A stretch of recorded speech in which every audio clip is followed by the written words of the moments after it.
야베스라는 이름의 뜻은 슬픔 또는 고통이라는 뜻입니다. 도대체 세상에 어느 부모가 아들의 이름을 이렇게 지어준단 말입니까? 고통, 슬픔. 그런데 야베스의 어머니는 그렇게 아들의 이름을 지었습니다. 그 이유를 9절 하반절에서 다음과 같이 설명하고 있습니다. 그의 어머니가 이름하여 이르되 야베스라 하였으니 이는 그 이유는 내가 수고로이 낳았다 함이었더라. 수고로이 낳았다 함이었더라. 여기 수고로이라는 말도 야베스라는 말 히브리어 단어에서는 어원이 같은 단어로 뜻은 슬픔 중에 혹은 고통 중에 라는 뜻입니다. 그러니까 이 어머니의 말이 내가 슬픔 중에 고통 중에 너를 낳았기 때문에 그래서 너의 이름을 야베스라 한다, 그런 뜻입니다. 야베스의 어머니가 겪은 슬픔, 고통이 무엇인지는 정확히 알 수가 없습니다. 그 고통이 야베스의 출산으로 시작됐고 평생 그것이 어머니의 고통이 될 것이 분명했기 때문에 그래서 어떤 이들은 야베스가 장애자로 태어난 것이 아닐까 그렇게 짐작합니다. 이런 이유 때문에 야베스의 장애가 어머니에게는 평생 짊어져야 할 고통이고 슬픔이었던 셈입니다. 그런데 그렇게 평생 어머니에게 고통이 되었을 야베스에 대하여 오늘 9절 상반절은 다음과 같이 적습니다. 야베스는 그의 형제보다 귀중한 자라. 야베스는 그의 형제보다 귀중한 자라. 개역 개정판에서는 귀중한 자라 그렇게 했지만 개역 성경에서는 존귀한 자라 그렇게 번역했습니다. 표준 세번역에서는 존경을 받았는데 라고, 또 공동 번역에서는 일가 가운데 가장 세력이 있는 사람이었다라고 번역했습니다. 어떻게 이럴 수 있었겠습니까? 어떻게 이렇게 슬픔과 고통의 원인이 되었던 야베스가 존귀한 자, 존경받는 자, 형제 중에서 가장 유력한 자가 될 수 있었겠습니까? 결론부터 얘기하면 야베스의 간절한 기도 덕분에 그 기도 때문이었다고 역대기의 기자는 설명하고 있는 겁니다. 다시 말하면 야베스의 그 간절한 기도, 열정적인 기도가 자신과 그리고 가정을 완전히 바꾸어 놓았다는 말입니다. 야베스는 귀중한 자라, 존귀한 자라, 존경을 받았던 자다. 오늘 본문은 이렇게 말합니다. 이 말씀을 묵상하면서 우리가 깨닫는 사실이 하나 있습니다. 이런 점에서 보면 우리가 약점과 장애를 가지고 이 세상에 태어났다고 해도 낙심할 필요가 없다는 거죠. 태어난 환경과 조건이 아무리 힘들고 고통스럽다 하더라도 절망할 필요도 없다는 겁니다. 왜냐하면 살아계신 하나님 앞에 온전히 나아가서 기도하기만 한다면, 그리고 기도를 포기하지 않기만 한다면 선하신 도움의 손길을 통하여 전능하신 하나님께서는 우리를 얼마든지 도와주실 수 있기 때문이라는 겁니다. 그러므로 사랑하는 여러분, 낙심하지 마십시다. 기도의 줄을 놓지 마십시다. 최후의 통첩을 받고도 포기하지 않고 면벽하여 하나님 앞에 부르짖었던 히스기야처럼 기도하십시다. 하나님은 우리의 형편을 아시고 우리의 삶을 고쳐주실 줄로 믿습니다. 우리를 새롭게 하시고 회복시켜 주실 겁니다. 오늘 본문 10절 야베스의 기도 첫 문장은 이렇게 시작됩니다. 주께서 내게 복을 주시려거든. 주께서 내게 복을 주시려거든. 이 문장을 읽다가 보면 이런 생각이 듭니다. 이것은 마치 주시려면 주시고 주기 싫으면 안 주셔도 됩니다, 그런 느낌처럼 듭니다. 주시면 좋고 안 주시면 할 수 없다, 그런 느낌이 들기도 합니다. 하지만 히브리어 원문의 뜻은 절대로 그런 뜻이 아닙니다. 히브리어 원문은 이렇게 말합니다. 임 바레크 드 바레키 케니. 임이란 말이 첫 단어로 나옵니다. 그런데 이 임이란 말은 히브리어 단어에서 바로 진실로, 결단코, 정령, 참으로 라는 뜻입니다. 개역 성경에서는 원컨대라고 번역했습니다. 한마디로 말해서 이 임이란 말은 간절한 소원을 통렬하게 하나님 앞에 강조하면서 내뱉는 말입니다. 복을 주셔도 되고 안 주셔도 할 수 없다는 말이 아니라 하나님 이 복을 꼭 주셔야만 됩니다. 반드시 주셔야 됩니다. 원컨대 결단코 정령 참으로 진실로 그렇게 외치고 있는 것이지요. 그리고 그 다음 문장도 역시 마찬가지입니다. 바레크데 바레키니라는 말은 사실은 똑같은 단어가 이 시제에 따라서 조금씩 달라진 것뿐입니다. 바라크라고 하는 복, 축복이라는 단어를 두 단어가 반복해가지고 강조하면서 사용하고 있는 겁니다. 그래서 개역 성경에서는 이것을 번역하기를 복에 복을 더하시고 라고 번역했습니다. 그런데 이 말을 지금은 내게 복을 주시려거든 하고 개정판에서는 이상하게 번역했습니다. 히브리어 원전의 의미를 살려서 의역한다면 오늘의 이 야베스의 기도는 바로 이런 겁니다. 주님, 제발 진실로 정녕 꼭 제게 복을 주셔야만 합니다 하고 호소하는 거지. 내게 복을 주시려거든 하는 오늘의 본문 말씀과는 정반대되는 강렬한 호소였다는 말이죠. 이것은 마치 야복 강가에서 천사와 씨름하며 복을 빌었던 야곱의 씨름과 같은 것입니다. 창세기 32장 26절 하반절입니다. 당신이 내게 축복하지 아니하면 가게 하지 아니하겠나이다. 자, 그런가 하면 10절 앞부분 야베스가 이스라엘의 하나님께 하르되라는 말도 역시 마찬가지입니다. 히브리어 원문에서는 와이크라 야베트 렐로헤 이스라엘이라고 써 있습니다. 순서대로 읽는다면 와이크라라는 말은 그리고 부르짖었습니다 라는 뜻입니다. 브라고 하는 말이 그리고라는 말이고 이크라라는 말은 카라라는 말에서부터 나온 부르짖었다는 뜻입니다. 와이크라 그리고 부르짖었습니다. 야베스는 렐로헤 이스라엘 이스라엘 하나님께 라는 뜻입니다. 히브리어나 혹은 헬라어나 문장에 제일 먼저 등장하는 단어가 제일 강조하는 단어입니다. 제일 강조하는 단어입니다. 그리고 그는 부르짖었습니다. 야베스는 바로 이스라엘 하나님께. 오늘 문장의 뜻이 바로 그런 뜻입니다. 그러니까 개역 개정판에서 점잖게 하나님께 아뢰었다 그 정도가 아닙니다. 이 부르짖었다는 말은 에레미야 33장 3절의 약속에도 나오는 똑같은 단어입니다. 너는 내게 부르짖으라. 내가 내게 응답하겠고 내가 알지 못하는 그거 비밀한 일을 내게 보이리라. 그러니까 개역 개정판에서 야베스가 이스라엘 하나님께 아뢰오라는 말이 아니라 하나님께 부르짖었습니다. 야베스는 이스라엘 하나님께 말입니다. 이렇게 강조하고 있는 말입니다.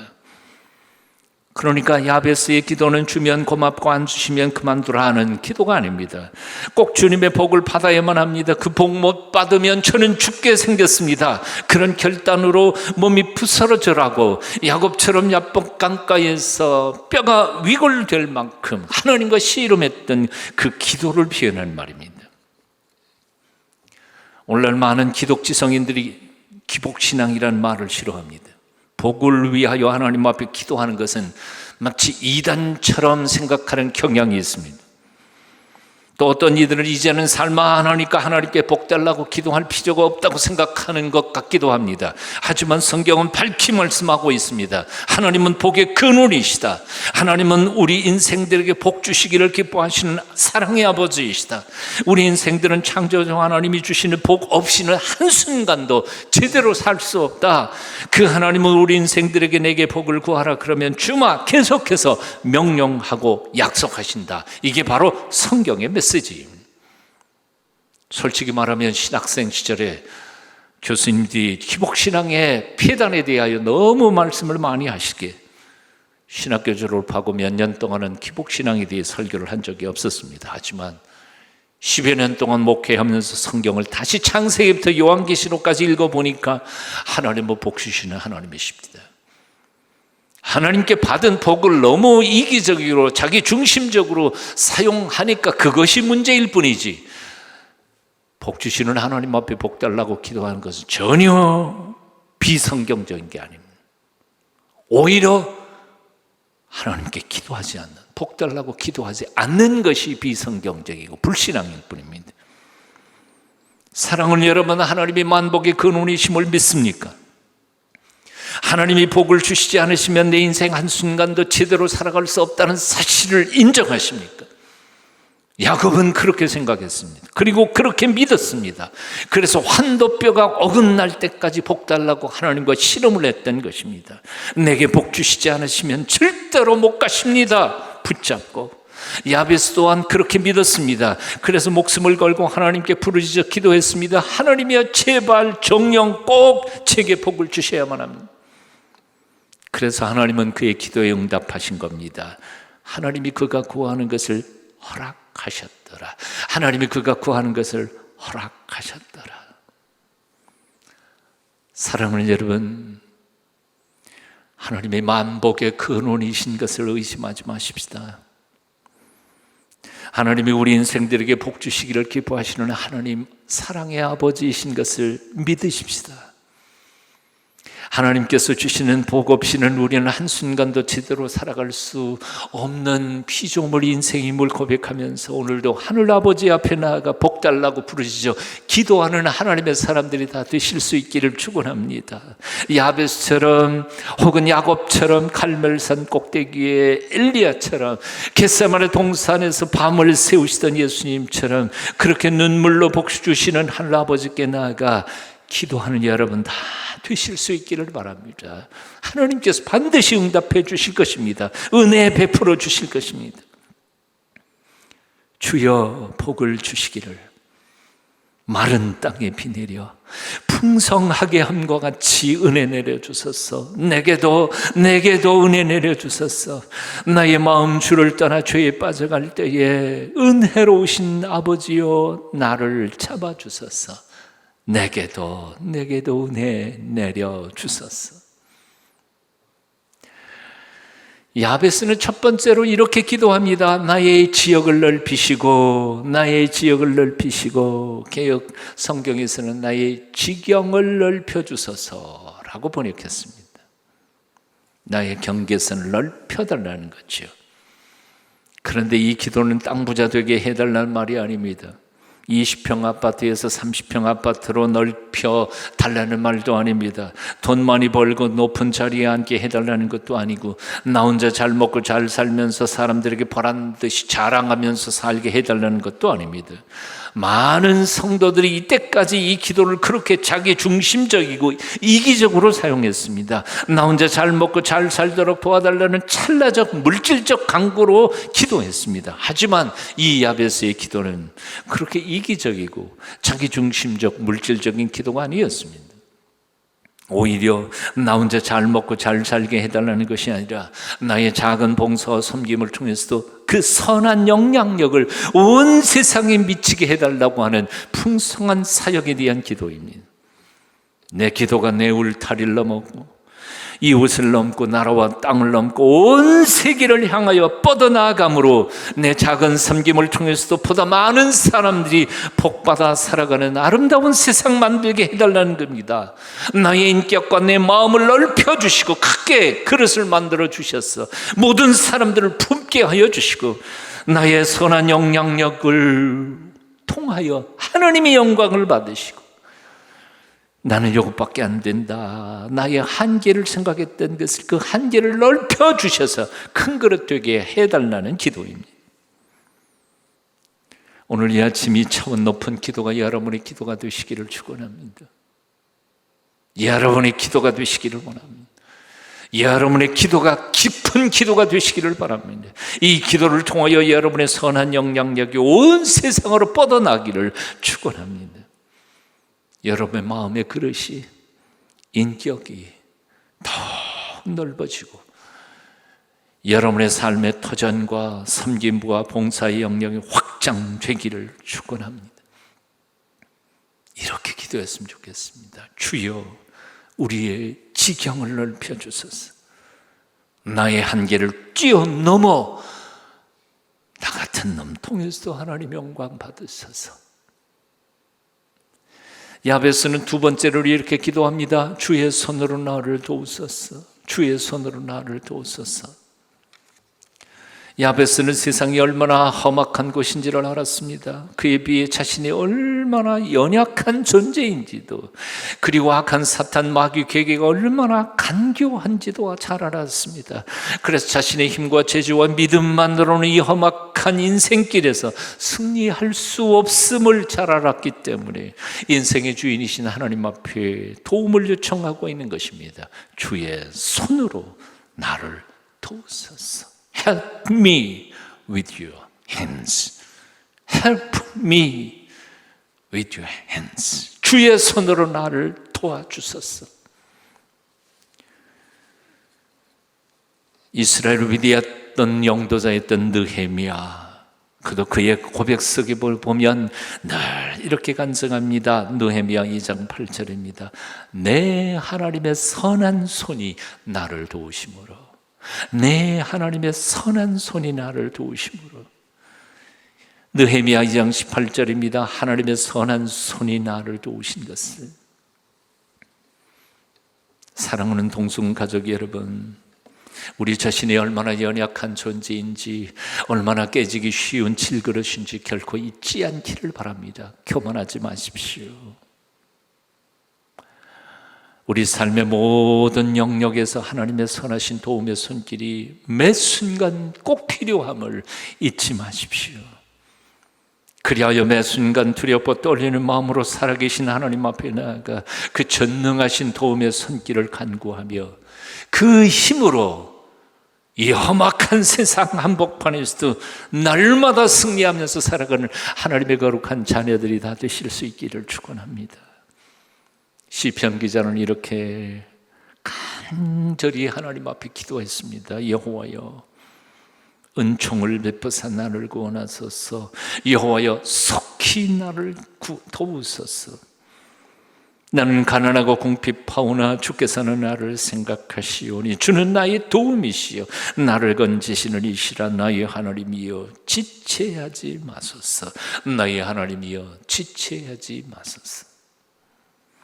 야베스는 세 번째로 이렇게 기도합니다. 나로 환난을 벗어나 내게 근심이 없게 하옵소서. 내게 근심이 없게 하옵소서. 많은 이들이 이 기도를 그저 근심 걱정 없이 편안하게 살게 해달라는 기도처럼 생각합니다. 그래서 이 기도를 읽으면서 나도요 하는 마음으로 기도를 못합니다. 저도 야베스처럼 근심 걱정 없이 편안하게 살고 싶습니다. 그런데 사실은 야베스의 이 기도 속에 담겨져 있는 근심이란 말은 일상적인 근심을 얘기하는 것이 아닙니다.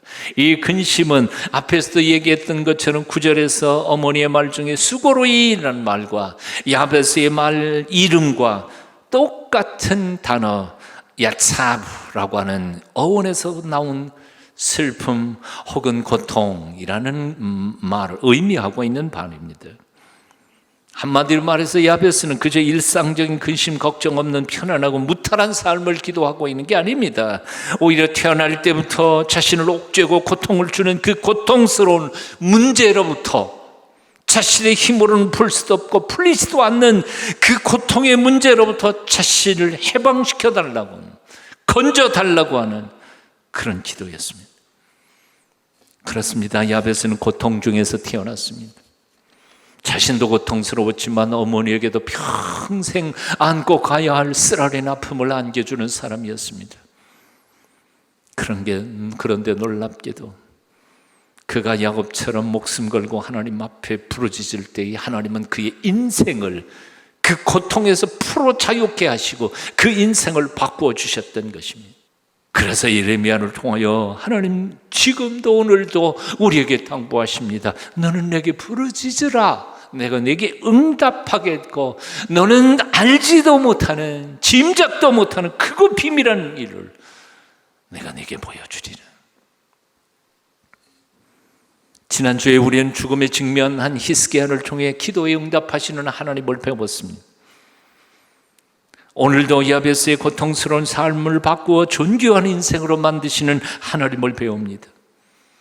그러나 이렇게 배우기만 하지 마십시다.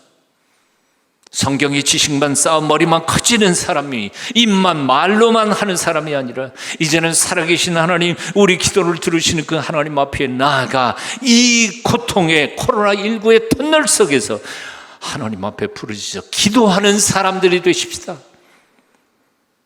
하나님 아버지 앞에 나아가 기도함으로 이 어렵고 고통스러운 삶 속에서도 매일매일 기적을 체험하면서 살아가는 하나님의 사람들이 다 되실 수 있기를 바랍니다. 이 뜨거운 여름의 열기보다 더 뜨거운 열정으로 야베스처럼 기도할 때 반드시 2021년 이 여름에 하나님께서 우리에게 은혜로 응답하여 주실 줄로 믿습니다. 고도원이라고 하는 분이 참 좋은 글, 좋은 책들을 많이 쓰셨습니다. 그 중에도 감동적으로 읽은 책이 꿈 넘어 꿈이라는 책입니다. 이 책 서문에 실린 이야기입니다. 짧으니까 그냥 있는 그대로 조금 줄여서 읽어봅니다. 얼마 전 카이스트 대학원생 500여 명 앞에서 강연을 했다. 내가 젊은 친구들을 만나면 즐겨하는 질문을 던져봤다. 강단 바로 앞에 있던 학생에게 물었다. 학생은 꿈이 뭐예요? 과학자가 되는 겁니다. 밝고 낭낭한 대답이 들어왔다. 나는 다시 물었다. 과학자가 돼서 뭐 하시게요? 답이 없었다. 머리만 걱정. 옆에 있던 여학생에게 다시 물었다. 학생은 꿈이 뭐예요? 교수가 되는 거예요. 또 물었다. 교수가 돼서 뭐 하시게요? 그냥 역시 대답이 희미하다. 멋쩍은 웃음만 되돌아온다. 그 옆에 있던 다른 남학생에게 질문했다. 꿈이 뭐예요? 백만장자가 되는 겁니다. 강의실 곳곳에서 웃음이 터져 나왔다. 백만장자가 돼서 뭐 하시게요?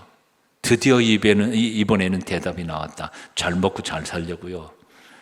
아까보다 더 큰 웃음이 터져 나왔다. 한바탕 웃음이 지나간 후에 나는 이야기를 시작했다. 이 세 학생에게는 모두 꿈이 있습니다. 그 꿈들 꼭 이루어지기를 바랍니다.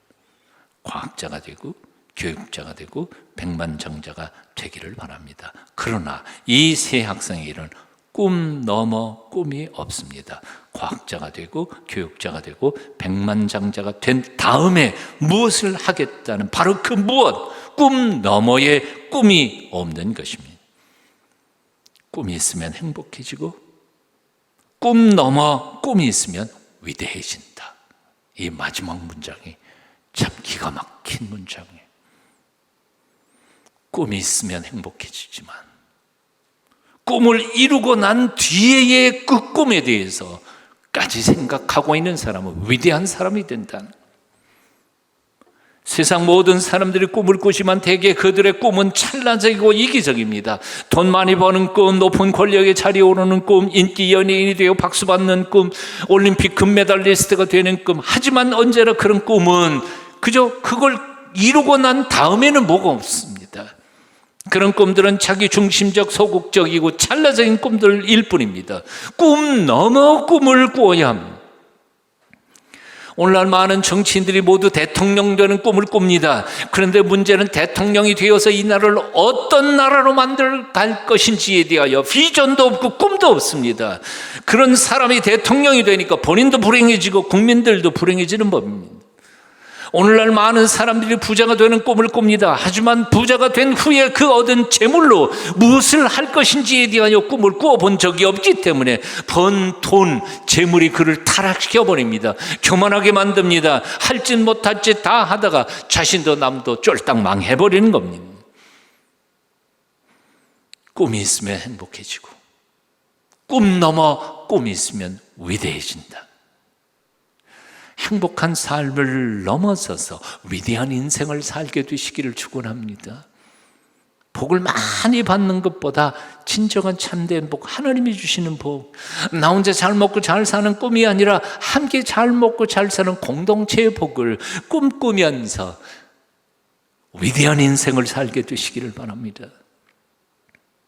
여러분 모두 단지 성공한 사람이 아니라, 단지 복 많이 받은 사람이 아니라 꿈 넘어 꿈을 꾸며 복 넘어 복을 받아 누리면서 모두를 복되게 만들어 가시는 존귀한 하나님의 백성들이 다 되실 수 있기를 축원합니다.